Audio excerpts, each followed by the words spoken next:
Hello, everyone. Welcome to the Brother Sister Show, a family owned and operated podcast where two siblings keep in touch by talking about movies. This week, we're talking about Livia's pick, Blue Ruin. But before we get into that, what's up? What's new? What's poppin'? Not much. I haven't really watched anything other than the British Bake Off. Was there a new episode of This Is Us? I think there was, but it wasn't like There was. Really happened, did it? It was okay. Nothing that I honestly don't remember what happened in it. There was a dumb music video that was made. Yeah, that was weird. Yeah, let's not get into it. I don't want to talk about it. Are you okay? Yeah, I'm fine. It was just a dumb episode. I don't want to waste time. I just felt like nothing. I finished a book and I started another one for my book club at work. So I didn't really watch anything, but I read those books. The first one is called We're Never Meeting in Real Life, something like that. And it's just a collection of essays by author named Samantha Irby. It was very good. I don't know if you've read a book of essays. I don't know if you've read. I don't know do you know how to read? I don't know if have you read a kind of book like that where it's just like a bunch of different stories one after the other? Like an anthology? No, it's literally, well, the reason it's called essays is because it's kind of like a blog. Like it's just personal stories, personal essays. Oh, no. Well, me neither. And this was my first one and I really liked it. She's really funny. And well, I did that one. And then the next one we're doing is a book called Hunger by Roxane Gay. And I've been wanting to I've been wanting to read this for a very long time. Because it's just about, she calls it a memoir of my body. And she's just, right now it's just talking about like her life in terms of her body. Because she gained a lot of weight and it was due to some trauma. And so it's just like an interesting perspective on life. And I really like it. So I like it so far. The big thing I love about it right now, because I'm not like super I'm like maybe 80 pages in, is that every chapter is so short, like maybe a max of 5 pages. That's nice. I feel like it. You're accomplishing a lot. Yeah. I don't know what chapter I'm on right now, but it's probably like 20 or something. Yeah, that's all I've watched. Not personally, I don't know. I feel like everything's been a blur. I think the election kind of made life, for better or worse, it made it kind of exciting. You know, it made every day kind of like distinguishable, but now I'm back to the like quarantine blur where I can't tell the days apart, but definitely. Yeah. I don't know. I'm just living. I got my budget in order, you know. That's good. I'm really bad at like keeping track with that. I have an app that I use. You're like all right. Nodding. You're just like so bored. No, I'm well, I'll get into why I'm tired. All right. Well, there's nothing new with me. I usually have a ton to say, but I really can't remember. I didn't write anything down on our Google Doc. The only thing I sat down and watched and had like my attention for a long time was Blue Ruin, and that's it. Well, I watched 2 things besides Blue Ruin. Both were at Kayla's place in San Antonio because we went home for the weekend to celebrate her and her mom's birthday, which is the day of we're recording. So we watched, as per her mom's suggestion, Unhinged. I don't know if you've seen it. Russell Crowe is the only actor I know. The kid in that one, I know he's from something. I don't remember what he's from. Is this new or old? I don't know. I think it might be new. It's about Russell Crowe is like a dude who road rages. Oh, the kid is in. He's also the kid in the latest Chucky Child's Play. It came out last year and Lights Out. What? Gabriel Bateman. Kayla's researching for me. A new Chucky? Yeah. There was a new Chucky? Yeah, last year. Aubrey Plaza was the mom.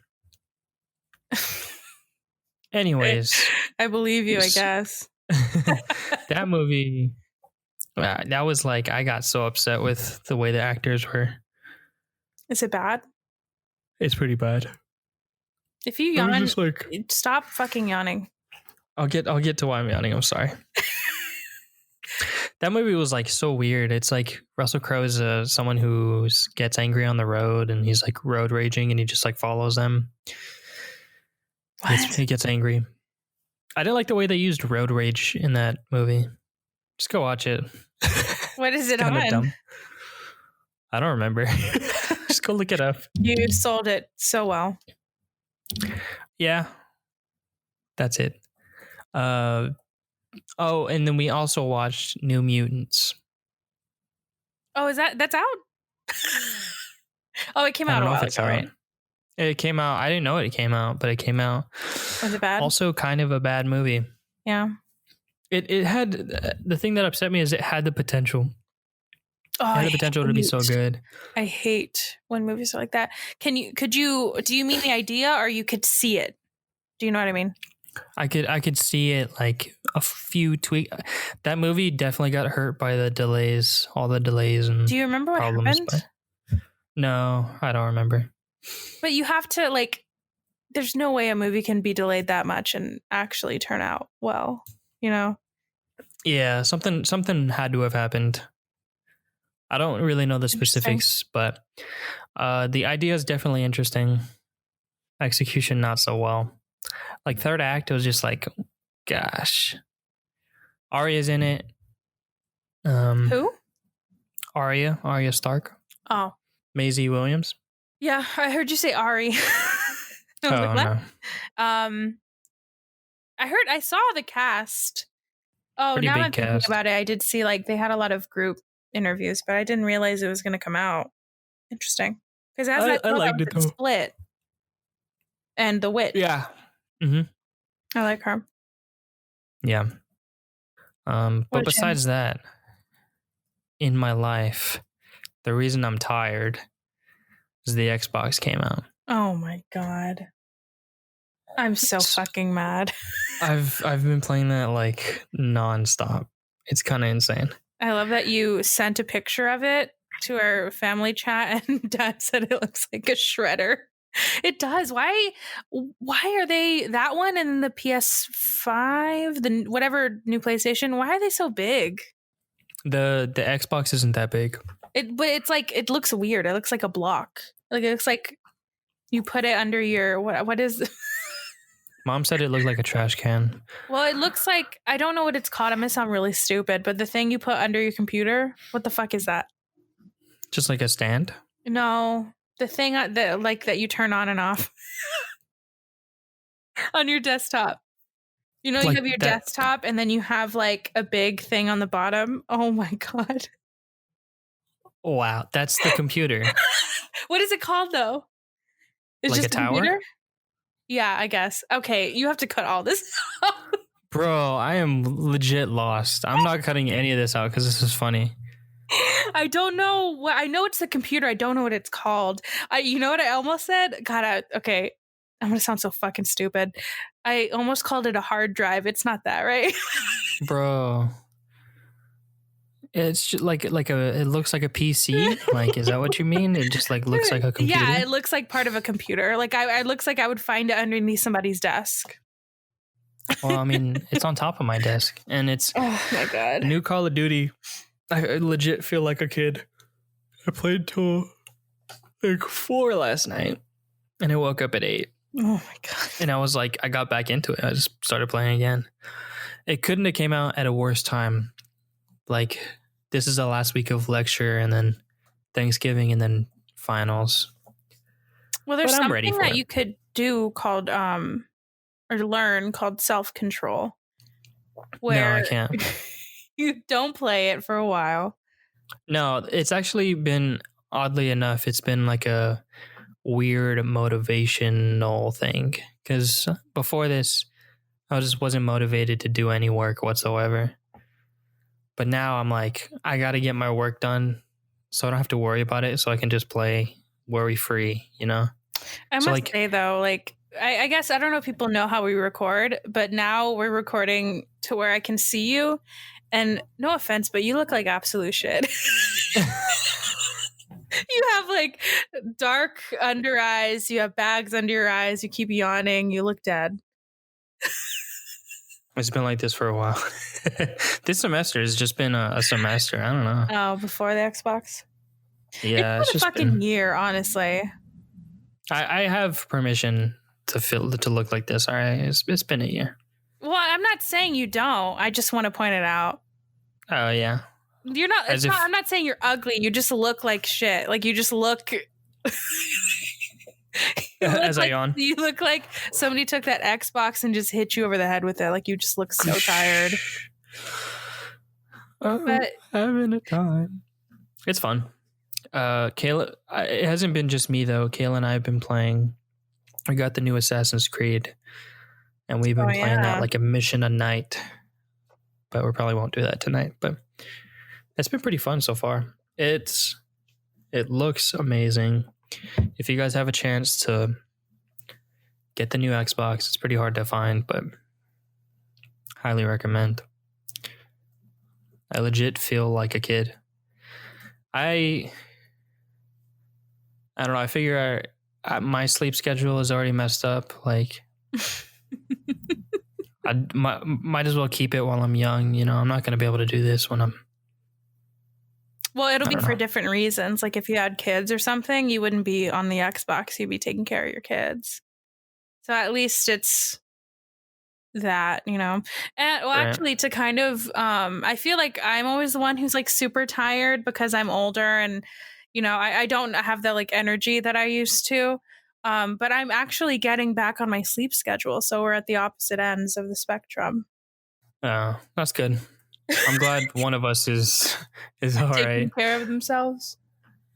Yeah. For the most part. And then it'll just, I mean, we just said, like directly after each other. Yeah, I don't know. Oh, I did get a water bottle because it just reminded me because you took a drink of water that I haven't used in like the past 2 days. But I don't know if you saw on our Amazon history, but it has the measure of like how much water you're drinking, but it also tells you, it has like the times on it. So it'll tell you like, it won't tell you, but it has it on there to drink this much by 9, this much, and then you have to drink this whole thing by noon. And then you fill it back up, and then it has a time like the afternoon on the other side. That's pretty cool. Is it big? It's 31 milliliters. Wait, is it milliliters? Cool. ML, what is that? Yeah, it's milliliters. Big L. Yeah. Oh, okay. God, I'm exposing how dumb I am. This entire episode. But yeah, it's that. It's not a ton. Again, and when I did it the first time, I've done it like 3 times because I have to like wash it and then I forget. I should get another one. But yeah, like I feel like, at least for me, because I'm really forgetful, it's hard for me to get a good amount of water because I just forget to drink water. I forget to fill it. So it's nice to have those time reminders. And it didn't feel like a ton of water when it got to the end of the day. I think it was like 4 or 5 is when it's done. Maybe 6. I don't know. But yeah, I really like that. And then HelloFresh has kind of been like not as good lately. And not because it's bad, but I don't know why I started talking about HelloFresh, but I think my mind really went to that. But yeah, I'm just a bad cook is what I'm learning. I'm jealous of you and Caleb. Yeah, y'all have been cooking a good amount. Honestly, this is just me shitting on you for the first 30 minutes, but whenever you were like sending us pictures of stuff y'all are making, I was like, oh, that's going to fall off real quick. But it hasn't. I'm proud. No, yeah, I mean, we do it. It's mainly because it's cheaper. Yeah. Well, I mean, not that you're cooking, but that you're making like actual decent meals. Like, at least for me, I think it's just because I live by myself. But when I first started to try to like cook meals and get my own groceries, I did well the first few weeks. And then after that, I just got like frozen food and like I just ate like peanut butter sandwiches and stuff like that.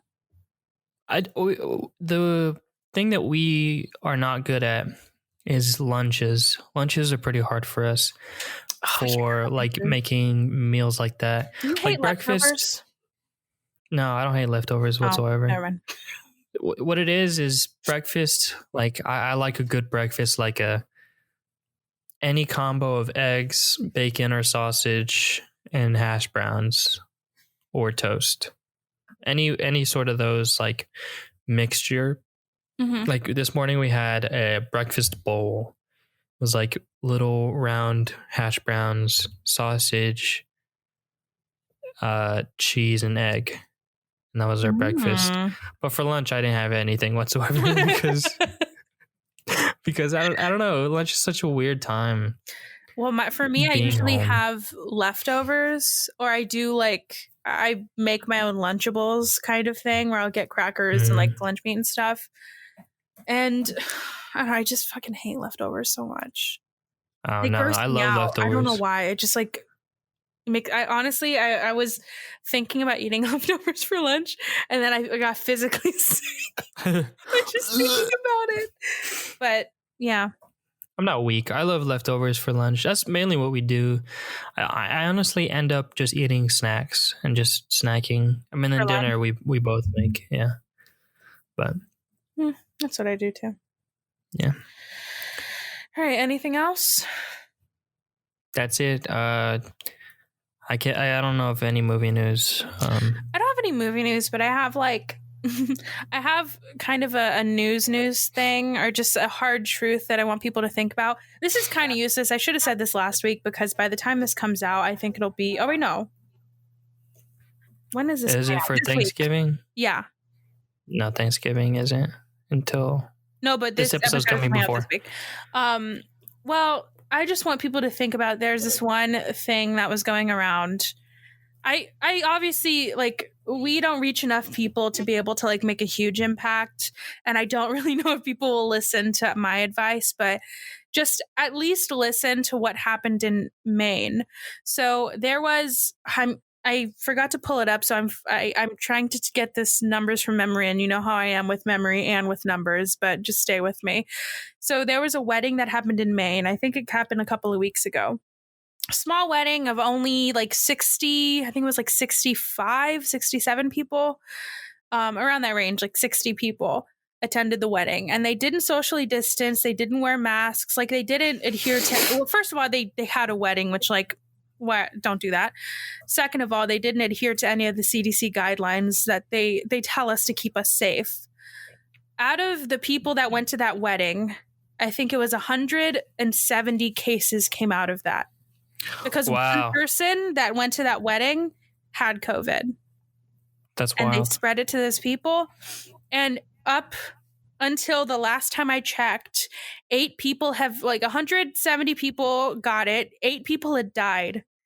But the kicker is that none of the people that died attended the wedding. So whenever you're going to Thanksgiving, whenever you're going, if you're thinking about going to somewhere for Christmas, think about that you could be, we have a young base, at least for, I don't see the numbers for what we do like on the actual podcast, but I see our social media numbers, and we have a young base. Sure, you might be fine. That's not always true, but you might be fine. But you have to think about, please, for the love of God, think about the people around you and the people around you. And then we can go to break. A mysterious outsider's quiet life is turned upside down when he returns to his childhood home to carry out an act of vengeance. Proving himself an amateur assassin, he winds up in a brutal fight to protect his estranged family in Blue Ruin. Directed and written by Jeremy Saulnier, starring Macon Blair, I remembered, Devin Rattray, and so you say it, and Amy Hargreaves. Its estimated budget was about $420,000. Opening weekend, it made about $33,000. US, it grossed about $258,000, and worldwide, it grossed about $993,000. US. And the critics gave it 7.1 out of 10 on IMDb, 96 on oh my goodness, 96% on Rotten Tomatoes, and a 78% on Metacritic. So, all right, kind of all over the place. I mean, that's kind of. I feel like that's. That speaks to this movie. Well, it also is. It's pretty typical for like indies. Yeah, which is weird. I wonder if that is something that people should look into. It feels like with big like franchise films, there it's more definitive. But it's indies are like all over the place. Yeah. I wonder if it has to do with how many people give reviews. Maybe. I can't imagine that Blue Ruin has the same amount of reviews that like an Avengers would. Yeah. All right. So sorry, I like blanked.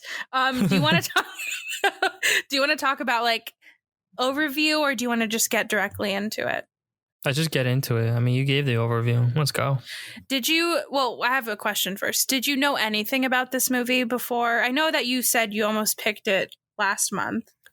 Yeah, I just read the synopsis, the one that you gave right now. Cool. All but right. Other than that, nothing. Me neither. It's a movie. I wonder if people, I think if people are just fans of indie films in general, you probably have seen this on a list somewhere. That's where I always saw this, like best movies to stream or like underrated movies. This is always on the list. So I was super excited to watch it. All right. So the first note is a fun fact that there are no opening credits. And I don't know if I noticed that until I read that on IMDb. I didn't either, and I like it. Yeah, just get straight to it. There's no need. I mean,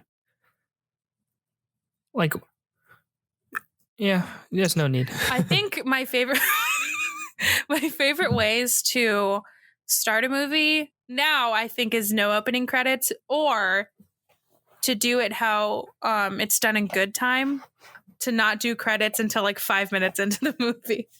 Yeah. Where you forget that the movie started. Yeah, you're like, oh fuck, like they didn't do this before. All right. So we set the scene in a normal looking house. We're just like panning over just like family home. And then we go into the bathroom, and my first thought is that I love that tub. It's an amazing tub. I don't even remember it. Oh, it's just like one of those like clawfoot tubs. It's pretty, I think it's usually in old homes. Like I don't see it in modern layouts anymore. And it's honestly, that's like my dream bathroom situation, is a tub like that. And apparently it's this guy's dream bathroom because it's not his house. He broke into it and he's just taken a little bath. And I think there's like little, I don't know if I'm just like looking at stuff and being like, that's amazing. But I don't know if you noticed, whenever we don't know that it's like not his house, I think the water's on and he's just sitting in there and he turns it off real quick, stops, and then turns it back on. And I was like, what is happening? I didn't understand why he did that. And then after I tied it, where I was like, oh, he heard them coming and he was trying to see if it was them. Yeah. And then after that, he runs out naked. He gets changed. I think he just steals somebody's clothes. I don't know if it's his, but he just takes clothes. He goes back to his home, which is a car. And a fun fact about this car is that the title of this movie, Blue Ruin, is actually a reference to the blue and ruined Pontiac, which was Dwight's car home. That's really cool, because I was trying to think of, after watching it, I had no idea what Blue Ruin was, and me neither. I just love, I love that title too. It is cool. I love titles like that where it's, you don't know what it is, like why. I would have never, if I didn't look that up, I would have never known why it was called that because they don't reference it at all. Mm-hmm. I think that's a good indicator of what this movie's like. Like, it doesn't really explain much in the way of like dialogue or exposition. They just show it to you, or they do it with like the characters' actions, which I love. All right. The next fun fact is about the little boardwalk, which that shot, the like establishing shot of the boardwalk was so cool. Like, it looked like a dollhouse, the way that they framed it, and I loved it.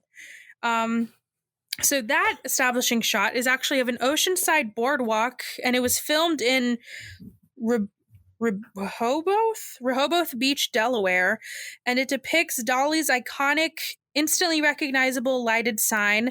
Dolly's is known locally for their saltwater taffy and long history on the boardwalk. Dwight is initially living in his car inside Cape... Whoa, these names are interesting.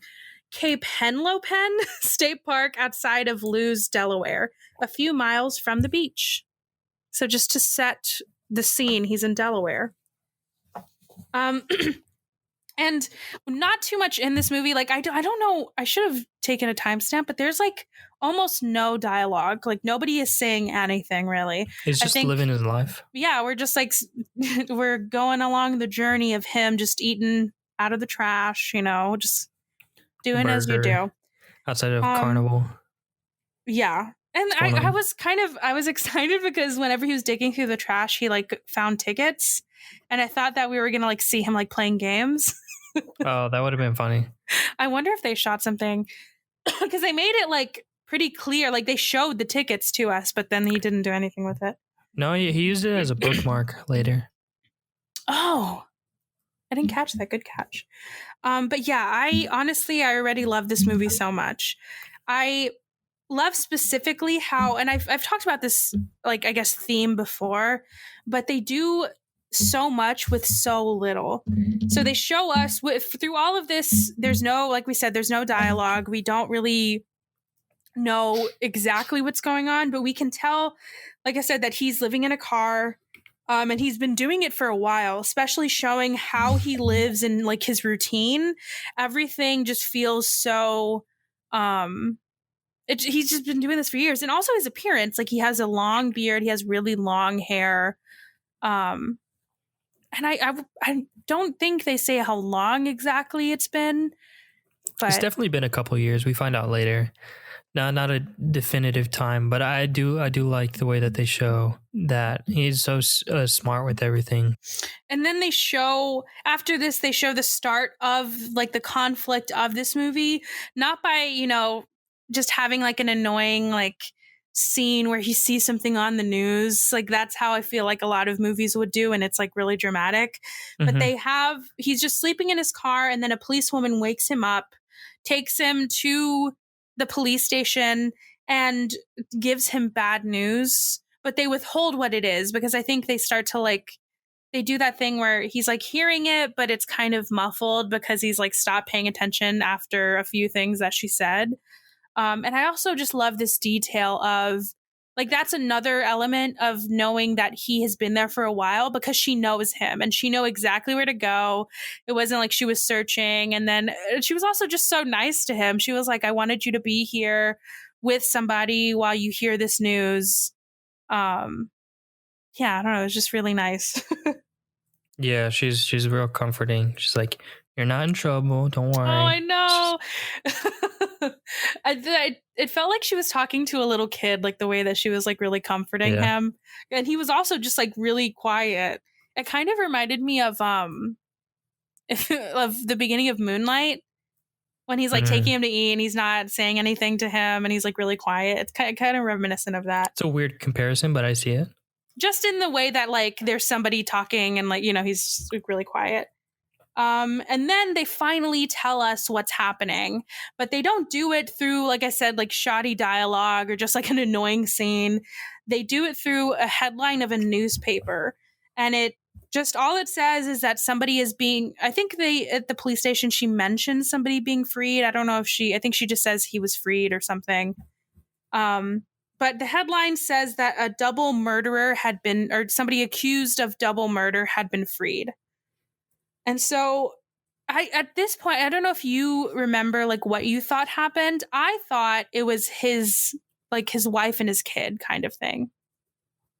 I didn't think of who it was. I just knew it was someone close or people close to him.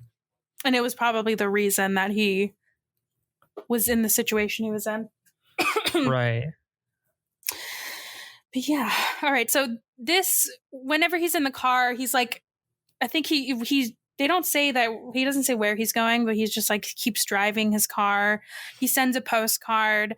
And one of my favorite parts of this movie is when he went to a bar and he's like going through people's cars and we don't know what he's getting, but then he stops at a truck and he like breaks into it because he's looking for a gun. I think I kind of knew that he was looking for a gun, but I thought it was very funny to me that he was like looking at SUVs and then he was like, oh, a truck would have a gun.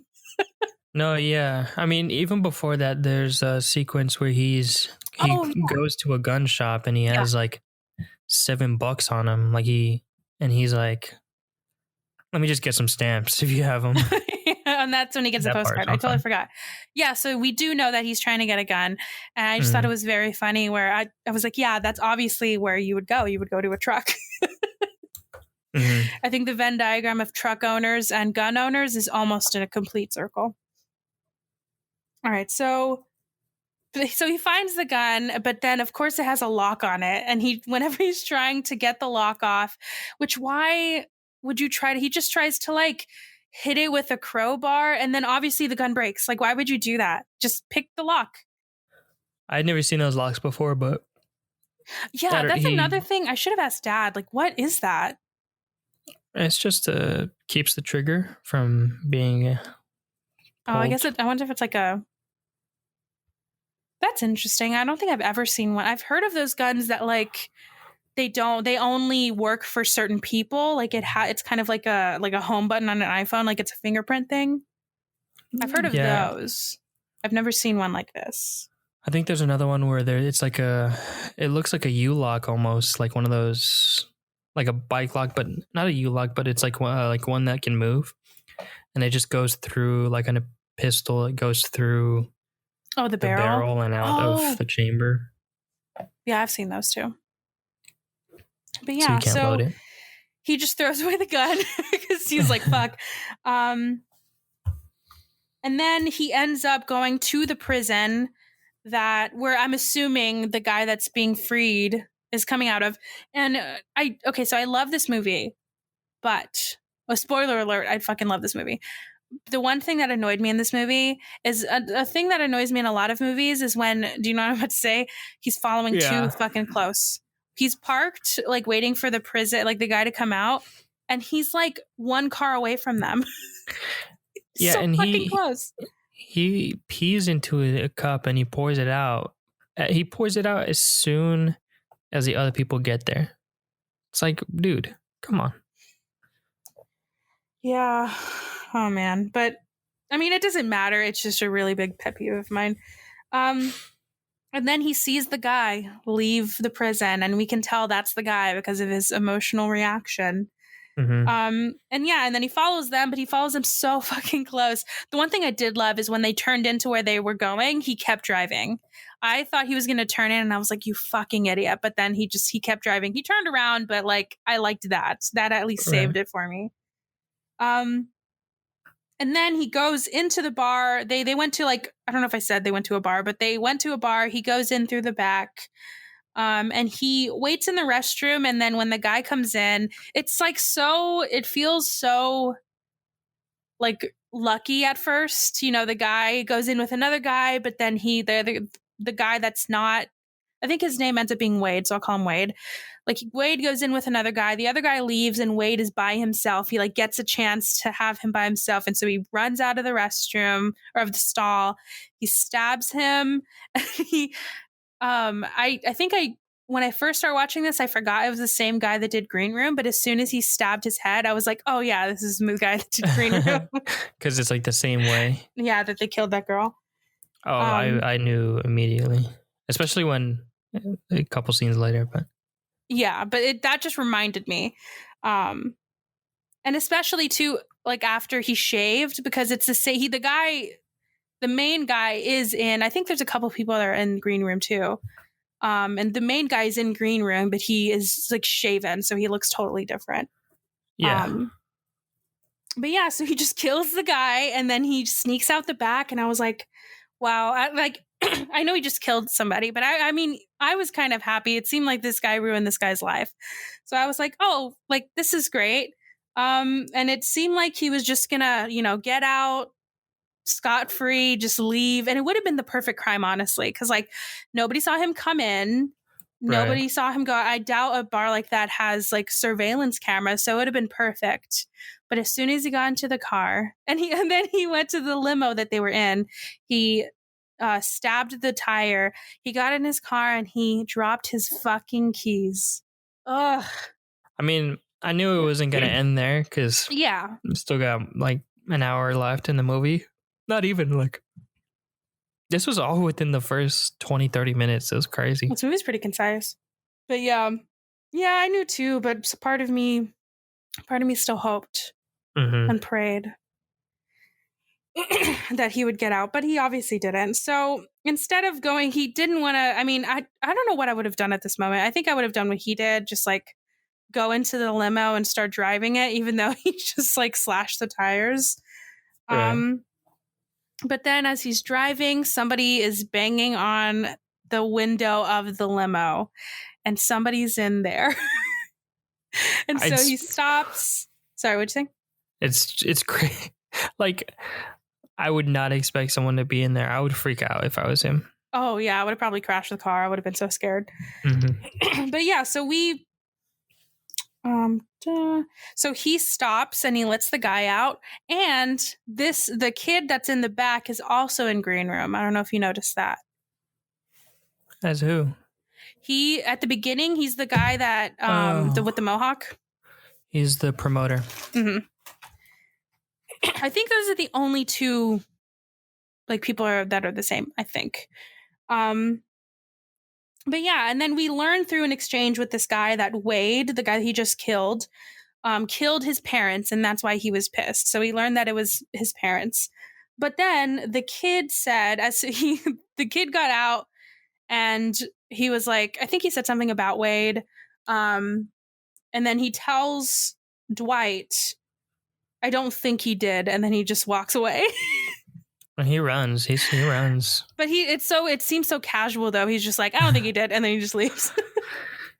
And so then after this, Dwight is like, oh, and I forgot to say, whenever he stabbed the wheel, he also like cut his hand somehow, and it's like a really bad cut too. Oh, it's terrible. And he got blood all over him from killing Wade, and he's just injured. He has like bloody clothes, but he he does what he does best, and he breaks into somebody's house, just takes a little shower, he goes to the news trying to like, hear what's happening, like maybe somebody reported on it, but he doesn't see anything. But yeah, and then he shaves, he gives himself a nice little makeover. And then he makes his way to his sister's. He hitches a ride with a trucker. And then when he gets there, I think I'm going to say this. I say this like all the time where I'm like, this is my favorite scene, but this is one of my favorite scenes. When he meets his sister and they go to the diner, that scene is perfect. So they're just sitting there talking about, their family, talking about their parents. And they're like really emotional. And whenever she tells, whenever he tells her that he killed Wade, she was like, well, he fucking deserved it. Or she said, I hope he suffered or something. Right? I was not expecting that reaction. I mean, me neither, but I liked it. Okay, that sounds weird, but like... I like this scene so much, too. Oh, sorry, go on. there's so much emotion. Like he's just like waiting to get it out when she's talking, and he just like has to say it, and then it's like he almost is kind of relieved, but then as we'll find out, he's just like kind of freaking out a little bit. He starts to freak out again. Yeah, but I do love, like, I love that, like I said, the reaction that she had, because I thought she would have been like, what? Why would you do that? But she was like, good. I'm glad you did it. And then I also love the line that he said when they were trying to talk, and it was really awkward. And he said, he's like, sorry, I'm not used to talking this much. I loved that. I also liked that there was a sibling dynamic. I don't know if I would react that way, but I mean, I don't know. It's hard to, I do appreciate the people that are like, you know, I'm one of the people that if I watch true crime stuff, I respect obviously the people that are like, I forgive them, you know, the people that did terrible things to the people they love. But Definitely. I feel like I would be like the sister. Fuck him, you know, like that maybe she does forgive him, but like she deserves to also be fucking angry. So I love that they showed that. But yeah, so when they're talking about his family, about Wade's family, Dwight started, like you said, he suddenly starts to like freak out, and he realizes that it's not on the news, that nobody's heard of it because they didn't call the cops. And he asks where her kids are. And he realizes, like, and I don't think they don't make the connection for us, which I fucking love, where they're like, oh, they're gonna fucking like handle it themselves. They kind of do. Dwight says the registration of the car is and the at her place. Yeah, God, I love this movie.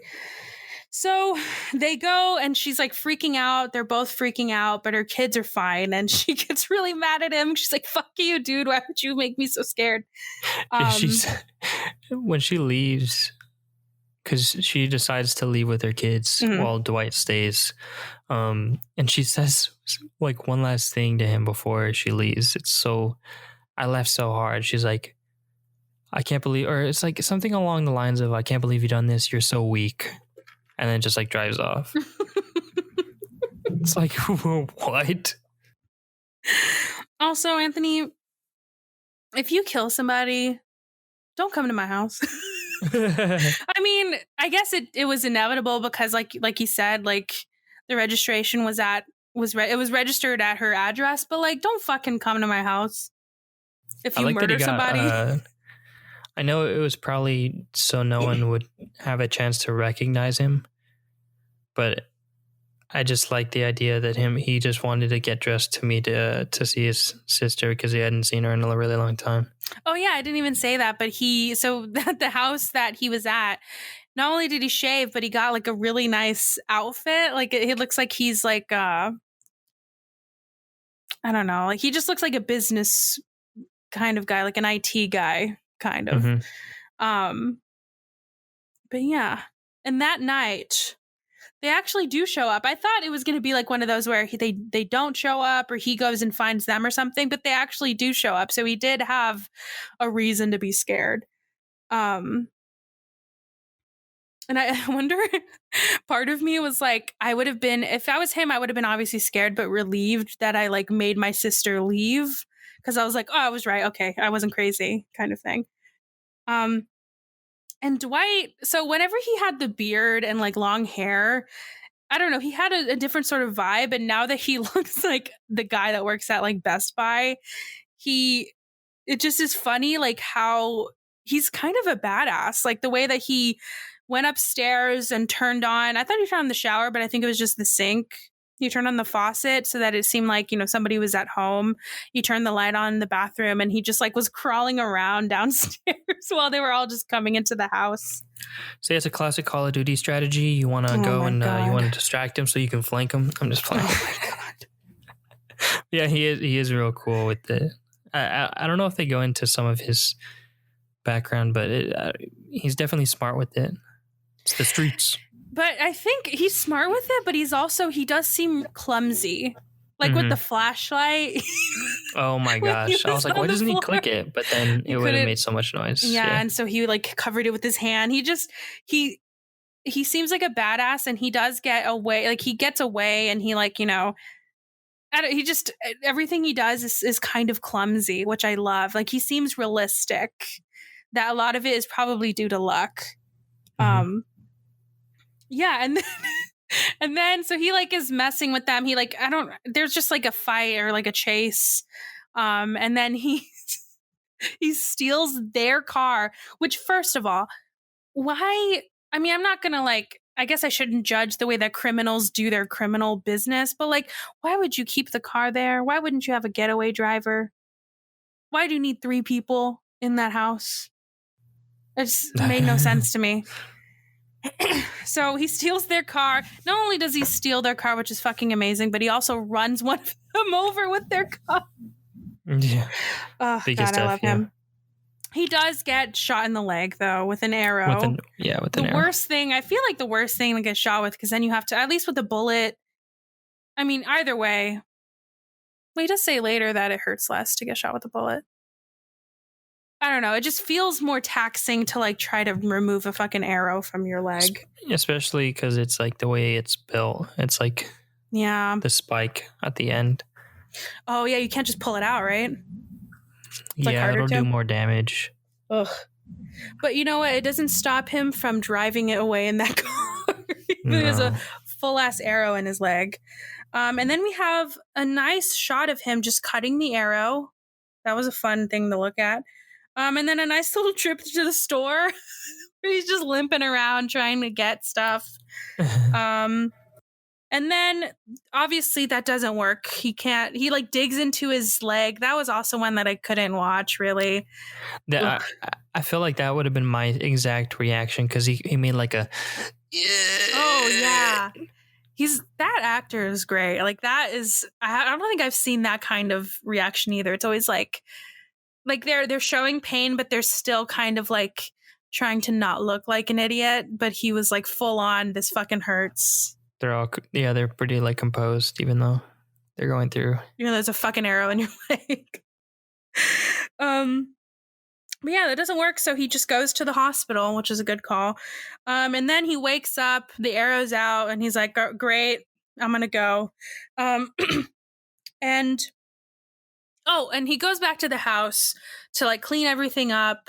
And I didn't even mention, he put the guy that he hit with his car, he put in the trunk. And this entire time, that guy has been in the trunk. And they have really amazing shots of him. Like, there's one where he's like driving down the highway or something, and you can hear the guy pounding it back when he's getting gas. Yeah, and he's like, I have to get a gun first. I'm not just gonna open the fucking trunk. And then he says, I can get you a gun. All right. And so all the while, so he goes to some address, or he goes get some address from a lady, and he just says he needs to find Ben. And I'm assuming this is his parents. And I like too, there's just like such little funny moments. And I feel like there was some of these in Green Room too. Like when she's like, well, I wish you could stay so you could, have a cup of tea. And he's like, oh, I'd love tea. But and I just kept thinking that the guy's still in his trunk. Yeah. And he's just like, yeah, I have time for tea. Yeah, and so he finally finds Ben. And he asks him for a favor, to give him a gun. And a fun fact about this Ben guy, he's based on a real high school friend of the director. The director contacted the real Ben while he was writing the script to get an accurate representation of Ben's moral views and his gun collection. That's cool. There's a real Ben out there. So he gets the gun, and then Ben lets him, I forgot how many acres he says, but he has like tons of land. And so he's like, you can just stay on the land and I guess do whatever the fuck you're going to do. He doesn't ask any questions really. And so Dwight takes the car to like the edge of the land. He opens the trunk finally, and he's like pointing a gun at the guy. And he asks the guy who they were coming for. He just really wants to know if they were just coming for Dwight or if they were coming for his sister too. And so the guy said that they were coming for him, and the guy also tells him, they like reveal a lot through this conversation. So he tells him that Wade, the guy that Dwight killed in the beginning, was actually not the person that killed his parents. That it was, I think he called him Big Wade, so the dad of their family is the one that killed his parents. And that he was only supposed to kill his dad. So I don't know. Do you want to talk about the like what happened, like why they killed his parents? Do you remember why? Yeah. They killed because the dad had an affair with Big Wade, his wife. And so Big Wade killed both of them, Dwight's mom on accident. But they didn't want him to go to jail because he had cancer. So they wanted him to die in prison. So Wade Jr.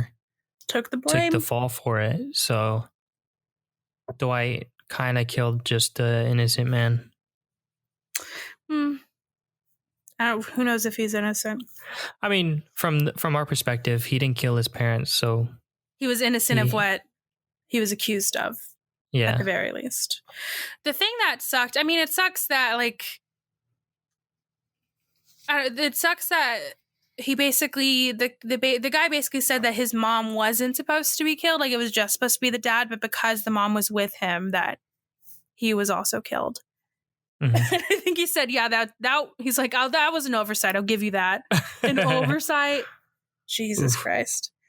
And then there's a funny scene of the guy takes his little flip phone and he calls his family, and he calls the family, and first they don't answer, and then he calls again, and he talks to his sister, and his sister's apparently wants to talk to Dwight. And so he's like, well, just come get the phone, which why would he not tell him to put on speakerphone? Can you not do speakerphone on flip phones? You can. Dwight is just it was an oversight on his part. Yeah, that's an oversight. So when he goes to get the phone, obviously the guy like attacks him and he gets the gun from him. I like the way he does it because he yells like, what's it called? He yells, they were hunting. Like, of course they're not home. No one's home. They were hunting. This guy's really funny. So the guy is I forgot his name. I think it was like, I want to say Tommy. No, Teddy. So the bad guy, I just call him the bad guy in my notes, but his name is Teddy. So Teddy has the gun pointed at Dwight. He's about to shoot him, and then Ben saves the day. I kind of saw that coming, but it still shocked me that he shot him straight up in the face. Yeah. And so after that, Ben, like, he like has got this down, man. He's like, get that, put him in the trunk, do this, don't do that. Wear your keys, like all that stuff, like making sure. Yeah, like he's covered. Like, where the keys? Let me see them, and then that's when he closes the trunk. Like he's like he has like he has foresight of everything. Like he knows what you should be doing in this moment, and it's comforting. One thing about Ben, when he was getting the gun, Dwight was getting the gun from Ben earlier. I forgot to mention, I like because Dwight asked him, "Hey, have you ever killed a man?" Or killed anyone, and he says 2 people on purpose, and it's just like, yeah. And then they just move on. Didn't they allude to him being like in the military or something? No, yeah, definitely. He was in, at the very least, Japan. Yeah. What else was I going to say? Oh yeah, so Dwight. I also like, when Ben's like saving the day, and he's like telling him what to do, we cut to Dwight just trying to leave and go end it all, essentially. And because he knows now that no one's home, no one's there, which, why would you tell him that no one is there? I guess he thought Teddy thought Dwight was gonna die. Yeah. But I like how they show, because Ben talks about this Polaroid of them, and then Dwight asks him to burn it, and then they show Ben burning it, but then also or microwaving it, which is weird. But then they also show his car battery is gone, and I was like kind of confused on why it was gone. But I looked it up. It was because Dwight didn't want Ben to come follow him or get involved any further. So he took his car battery so he couldn't leave. Yeah. Oh, interesting. I don't remember that. Yeah. I do remember, I should have mentioned this, but whenever Dwight first found Ben, one of the things that Ben said, because he hadn't seen him in a long time, but one of the things he said was like, I think Ben told Dwight, I spent like 3 months putting up missing posters for you. Something like that, along those lines. Oh, wow. So I don't remember that. I think, yeah, I remember that specifically because I was like, oh, like, I think we could tell that, like, he's estranged from his family, but I didn't realize that he probably, like, he just fucking left. Like, nobody knew where he went. He didn't tell anybody anything. He just left. Yeah. Interesting. But yeah, okay. Wait. One more thing. I forgot. Kind of important. Ben tells Dwight, he's like, You're in it, bro. You're in some shit, but don't let it get personal. I know it is, but if you point a gun at someone, just shoot them. Don't give a long speech. Oh, I have the actual quote. So he tells him, no speeches, no talking. You point the gun, you shoot the gun. And it actually echoes the words of a character in The Good, the Bad, and the Ugly, where he says, when you have to shoot, don't talk. Yeah. So reminiscent of that. I love that though, because that's what people, I feel like people think that all the time in movies like that, where they're like, just shut the fuck up and shoot them. Yeah. Like, why are you doing all these speeches? And it comes back at the end, but we'll get to that. All right. So, like you said, Dwight is on his way to Wade's family's house. I think it's like Cleveland. I thought they kept saying Cleveland, but it's Cleveland, which is a very funny name. Yeah. Oh, and I love this moment where he's like going through the house. There's like a lot of good little details. Like when he's going through the house and looking through stuff, I think he's like building a barricade. That wasn't there, right? He like did that. While he's doing that, the background sound is the voicemail that Teddy left, because when he called, he like actually called, but he was talking to the voicemail. So I love that detail. I also love the detail of the welcome home banner for Wade. Yeah, love it's like that. Made out of toilet paper or something. Just like printer paper. And then wherever these people are, like he said, they're hunting, but like they're taking their sweet ass time, because like he's had time to pee on their father's grave and make a full-on barricade, like I said. And find all the guns in the house and throw them in the water. Bury Teddy. Bury Teddy, man. He had and he took like a mini nap. Oh yeah, it was like a full night. He was looking at their photo albums and he slept in like the worst position ever. His neck probably hurt like really bad. That's how I sleep. Oh yeah, me too, when I can't breathe. Yeah. All right. And so, sorry, I'm like reading through my notes, but they finally arrive. It's like at night and they finally get there.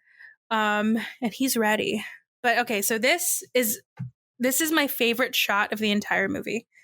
I actually watched it. I think I put like 3 full times.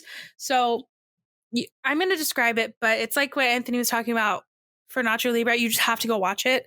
I don't have the timestamp. I wish I did, but it's at the end of the movie. When they get there, there's a shot where they're listening to the voicemail. Oh, because I didn't say that either. He also had time to leave a voicemail for them. So he left them a voicemail. They're like Dwight did, and they're listening to it. And while they're listening to it, he is like getting ready to shoot them. He's behind a wall and he's turning as they're listening to it. And then while he's like pointed, he's turned all the way around. He's pointing it at them. But then he like, there's a moment of regret because he starts to pull back, like while they're just silently listening to the voicemail. he pulls back and just like backing down from whatever he's about to do. But as they're listening, and once he says, I just want you to leave my sister out of it, the guy that's there yells, that's why we're going to Pittsburgh, motherfucker. And I don't know if they said at the beginning where that's where she was going. Do you remember that? Yeah. Oh, I don't remember. But you could tell that's what they meant. So he said, that's why we're going to Pittsburgh. And as soon as he says that, you can see the like recognition on Dwight's face, and he instantly turns and shoots, and he hits him directly. Because one of the things from the beginning, or from whenever he's having that like confrontation with Teddy, he tries to shoot him, but he misses, and he's so close. And the guy says, I'm a fucking fish in a barrel. How can you not shoot me? Mm-hmm. So I love that he turns instantly and he's able to shoot him just because he's so fucking angry that he would have said that. And yeah, that scene gives me chills every single time, and I watched it 3 full times. It's so fucking good. Yeah, and then so while he kills that guy, the 2 women are just standing there like really pissed, and he's giving some speech to them like Ben told him not to fucking do. While he's doing that, we see at the corner of like the screen that the kid from earlier is walking in. He's walking in really slowly, and he sneaks around with a gun pointed at Dwight, and then he shoots Dwight.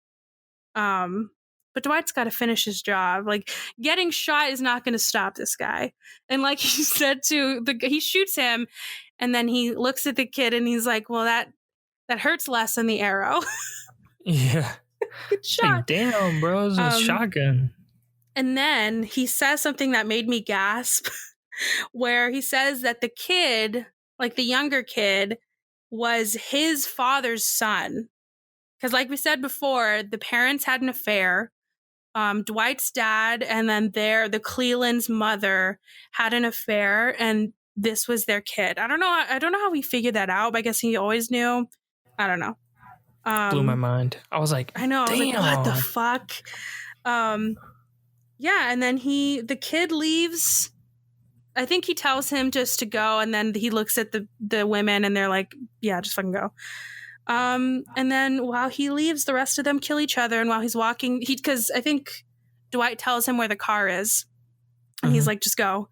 And then while the kid's walking away, he just drops his gun, and then he leaves. And then we end. Oh, sorry, go on.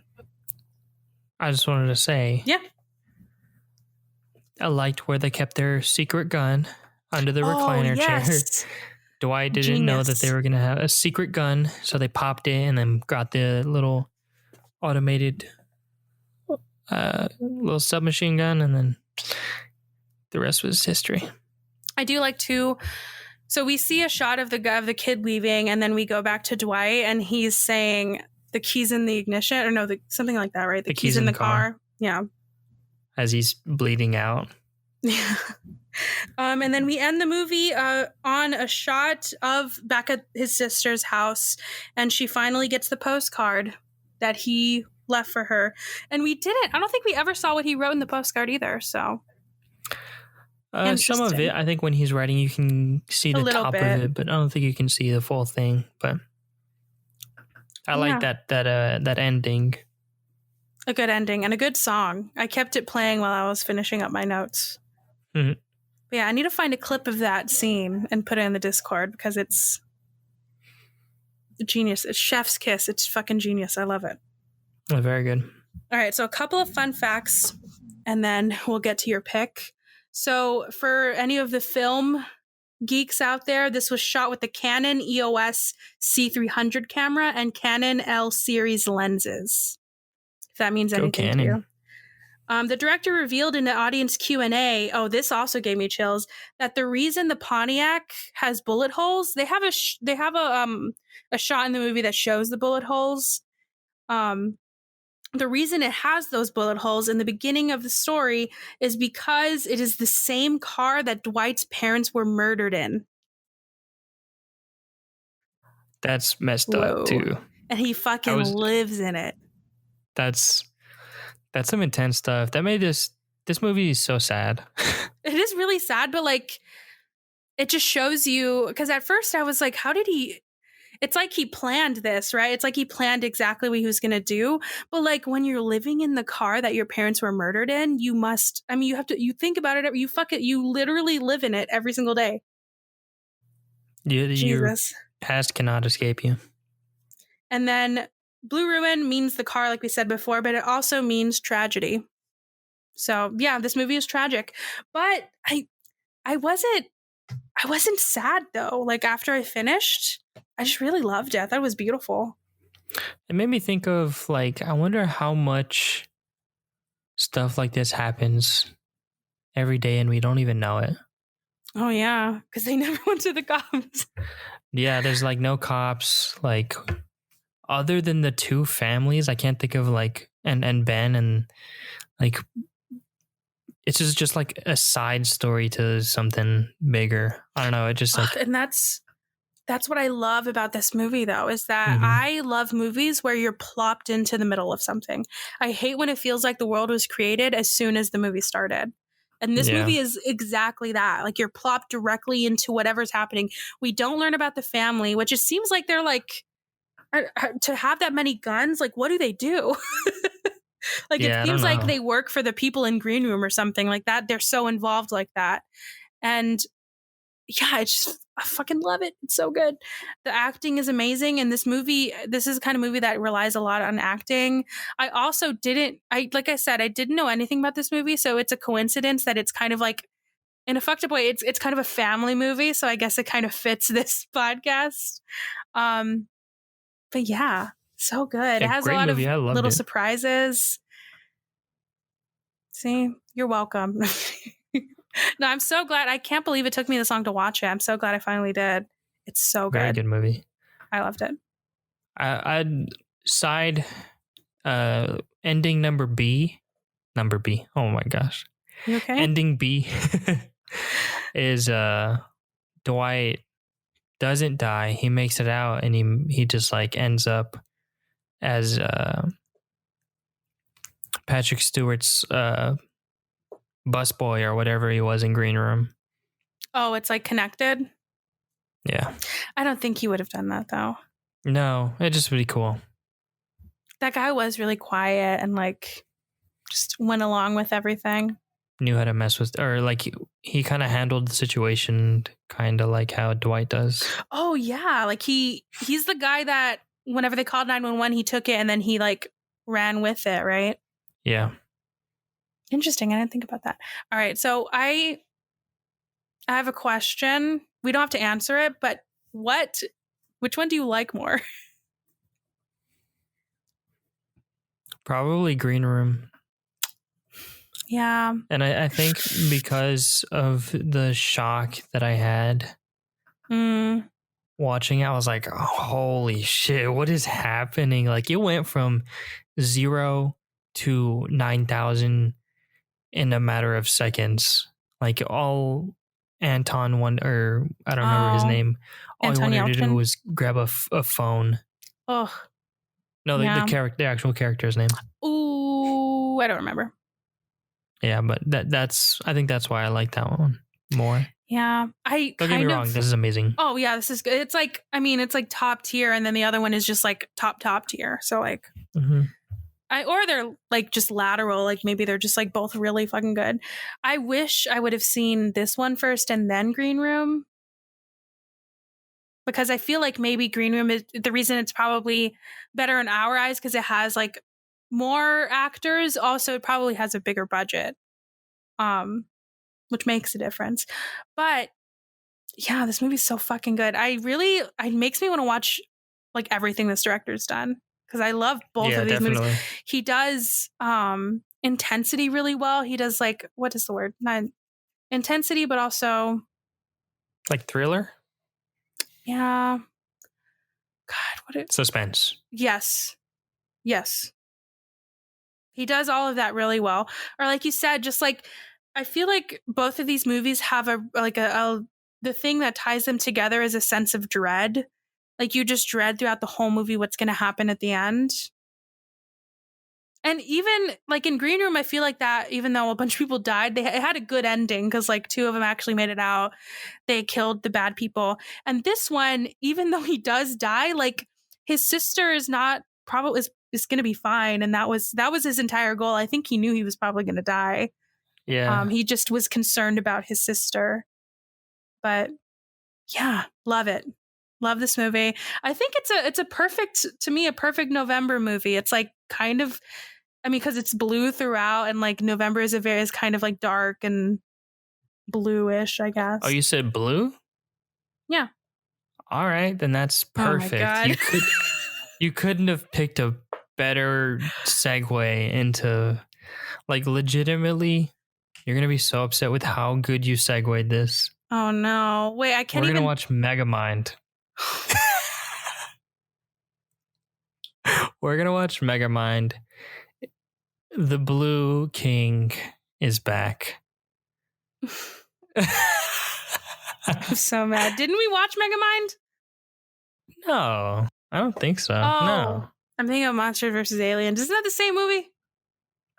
It is not the same movie. Definitely within the same, not playlist, but same era of Honestly, movies, when you said blue and you said that's a good connector, I thought you were going to say we were going to watch Sonic.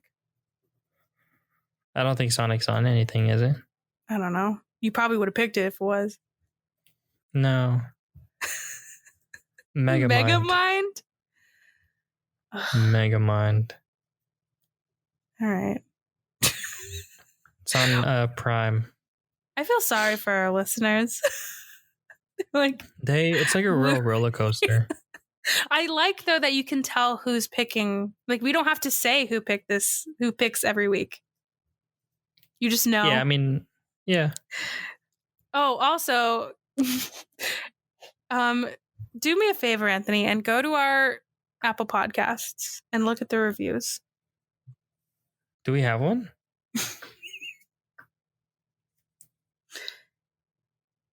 I'm so scared. Is it bad? You'll see. It's not bad nor good, or it's not good nor bad. How do I see the reviews all the way at the bottom? Did you review our... Okay. Let me read this one.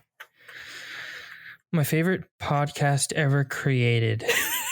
5 stars by Livia Trevino. I had no idea you could review your own podcast. This is great. This podcast is great. I have a lot of fun making it, and it brings me a lot of joy.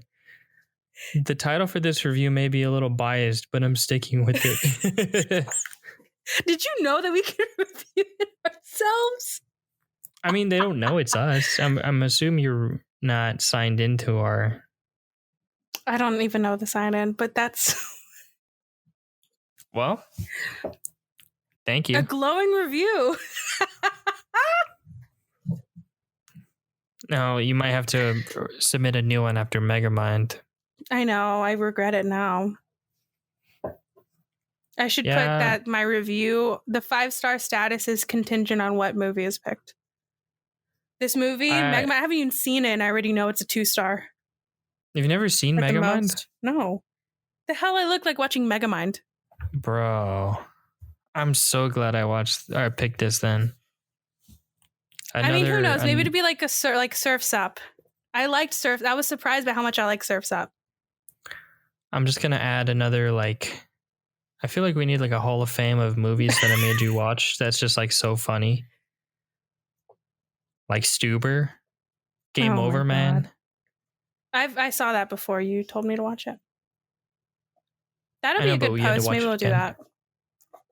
I always give you amazing movies to watch where you could tell your friends oh, you should watch Blue Ruin, and they'll be so impressed by your movie knowledge and be like, you know what, Anthony is a great source for movies. And then you make me watch fucking Megamind. What am I gonna do with that? I want you to know that I really don't care, even if they do think that. What does that do for me? I don't know. Makes you look cool. I picked The Social Network. Scott Pilgrim. Vivarium. Paranormal Activity. I picked some good ones. guess. Nacho Libre, honestly might be my favorite episode we've done. I constantly listen to that ending. I do too. There's like the reason if that has a spike in listens, it's only because of me and you. It definitely is. I haven't checked, but that I worked so long on just that ending part to get because like I had to cut it to be like that, to make that progression so fast. Because it's like a 3-minute song. I mean, it's like a song.